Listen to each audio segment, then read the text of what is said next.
Hello friends, જય શ્રી કૃષ્ણ મિત્રો. આજે આપણે જે વાત કરવાના છીએ એ વાત મેં ઝવેરચંદ મેઘાણીના સૌરાષ્ટ્રની રસધાર નામના પુસ્તકમાં વાંચેલી છે, જેમનું શીર્ષક છે બહારવટિયું. વાતની શરૂઆત કરતા પહેલા જો મિત્રો તમે ચેનલ પર નવા હોય તો ચેનલને સબસ્ક્રાઇબ કરી દેજો અને પાસે આપેલા બેલ આઇકોનને જરૂરથી પ્રેસ કરજો, જેથી કરી આવનાર નવા વિડીયોઝના નોટિફિકેશન સૌથી પહેલા તમે મેળવી શકો.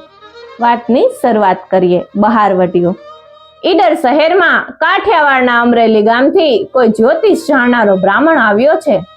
રાજા કલ્યાણમલજીને આ જોશીના સામર્થ્યની જાણ થઈ છે. એને બ્રાહ્મણને રાજ કચેરીમાં બોલાવ્યો. બ્રાહ્મણ આવ્યો.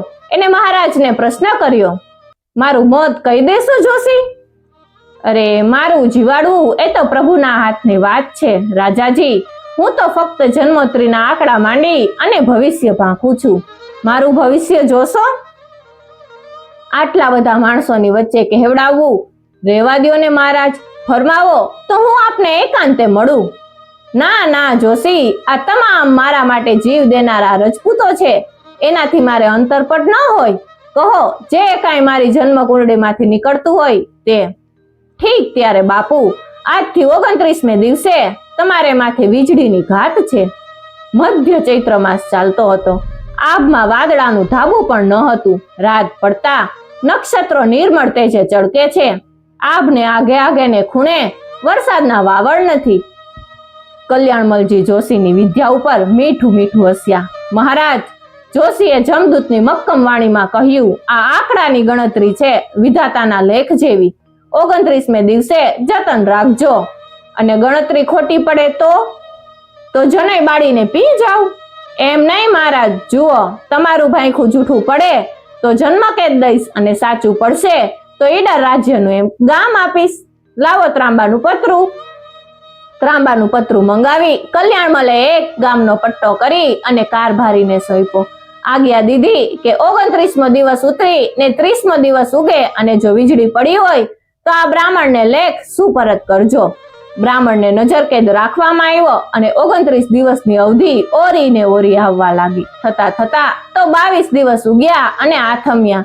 ત્યારે રાજના ચતુર માણસોના મનમાં વિચાર ઉગ્યો કે વખત છે ને કદાચ બ્રાહ્મણની વાણી સાચી પડે, માટે કોઈ વીજળીનો પછાડ ઝીલી ને જતન કરે તેવી જગ્યાએ ઓથ લેવો ભલો. બ્રાહ્મણે કહ્યું, બરાબર છે, હું નથી કહેતો કે રાજાનું મોત છે, હું તો કહું છું કે મહારાજને માથે વીજળીની ઘાત છે.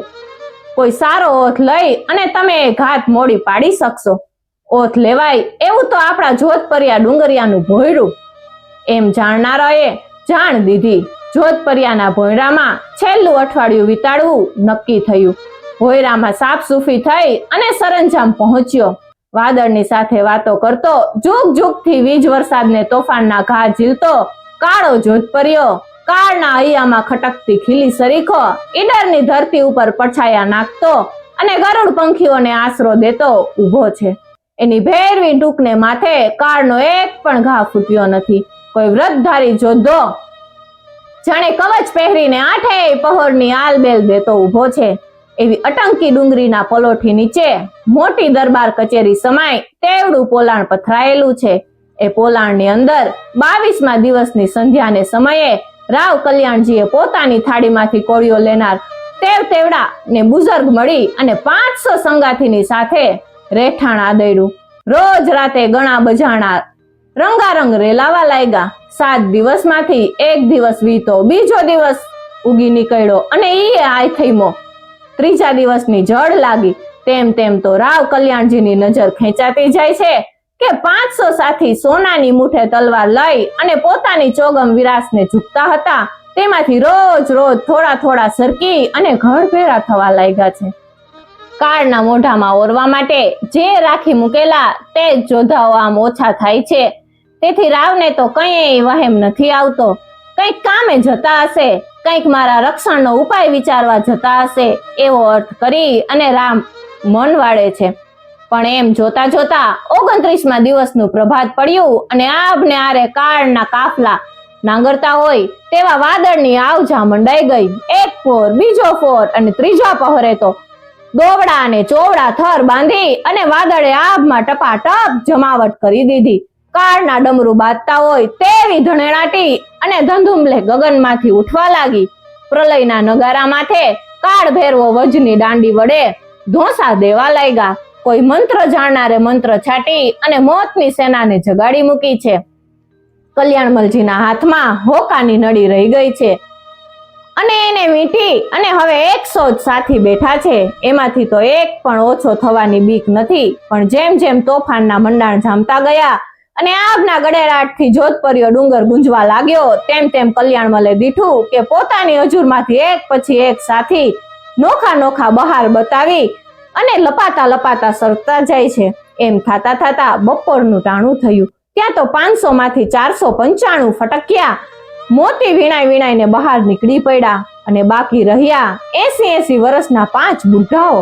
એ 5 ડોસા કઠણ છાતી કરી અને રહ્યા તો ખરા, પણ રાવ કલ્યાણમલજી થી આઘેરા જઈ અને ભોયરાના છેટા ખૂણામાં લપાતા બેઠા.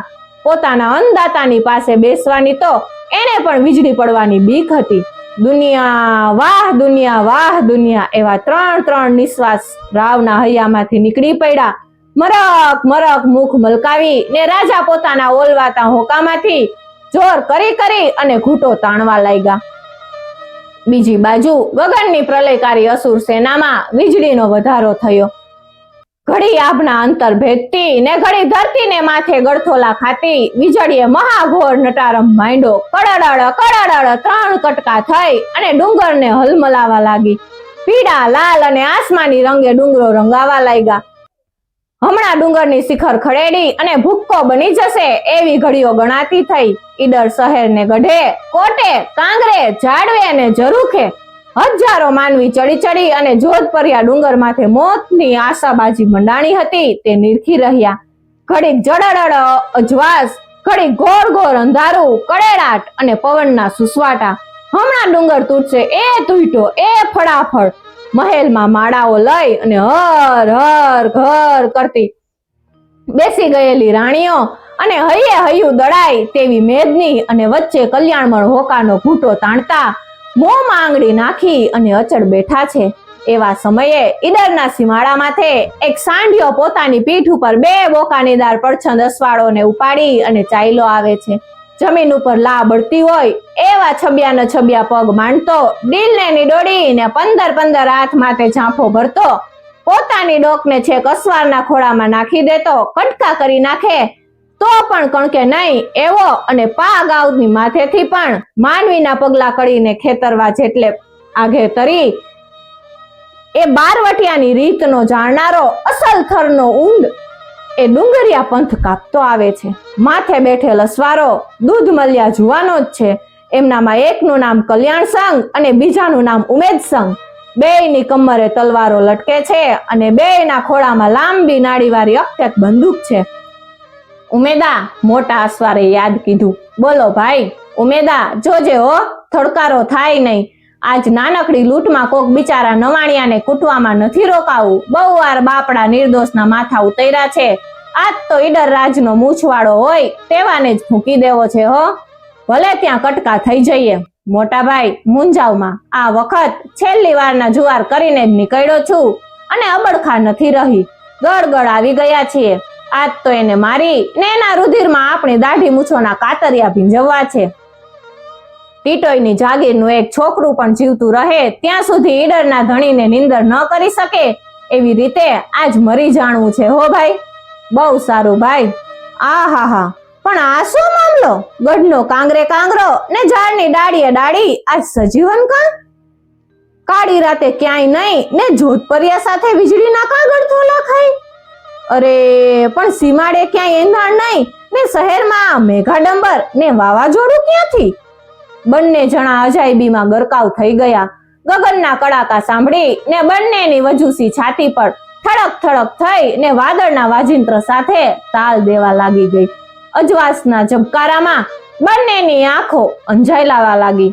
થોડી વારમાં તો સાંઢિયો ઈડરના દરવાજા પાસે આવી અને ઊભો રહ્યો અને આગલા અસવારે દરવાનને હાથ દઈને પૂછ્યું, આ બધું છે શું આજ?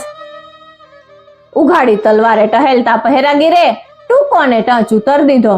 રાવ સાહેબને માથે વીજળી પર નાડી છે. કોણે કહ્યું? અમરેલી ગામના જોશીએ. ક્યાં છે રાવ? જોધપરિયાના ભોંયરામાં. કોણ કોણ છે સાથે?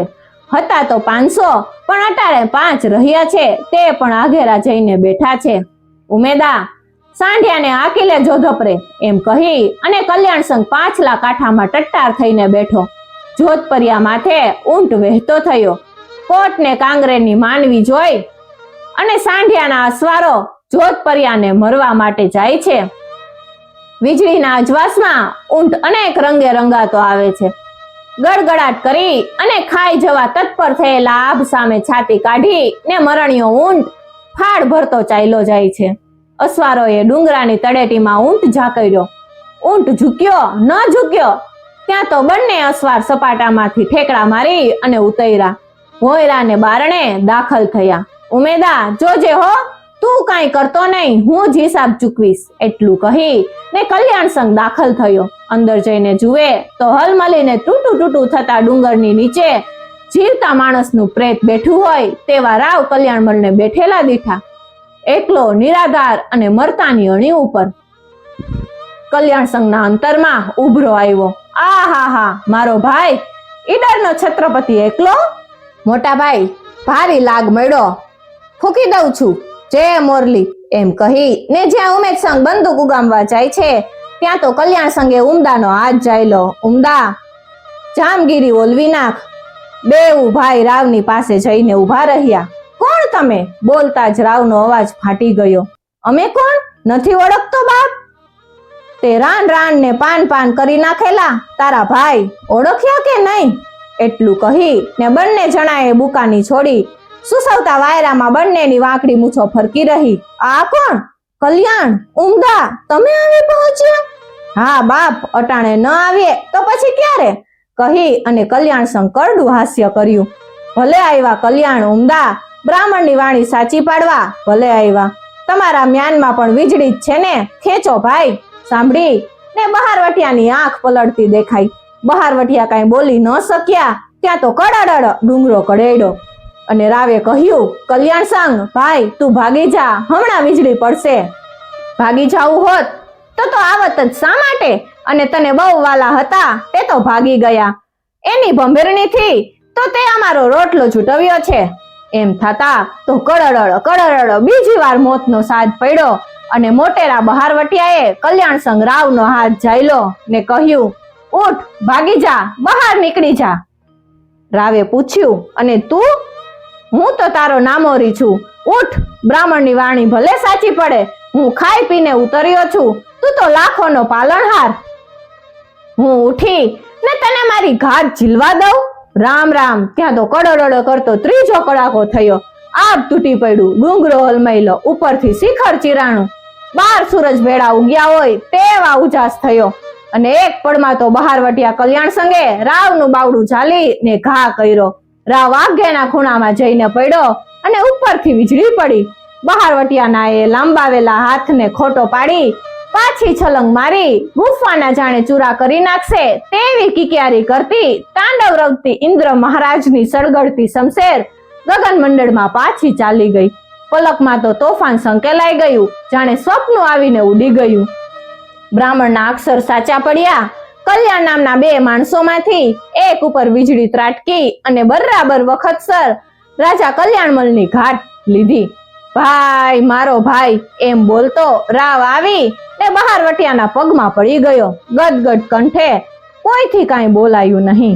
એ બ્રાહ્મણના સંતાનો તામ્રપત્ર પ્રમાણેની જમીન ખાતા હતા. એવું કહેવાય છે કે બહારવટિયાનું બહારવટું પાર પડી અને ટીટોય પર અગણું પાછું સોંપ્યું કહેવાય છે.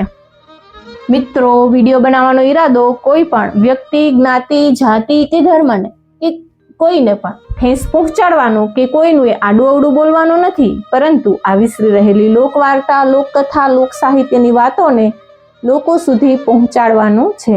Thank you for watching.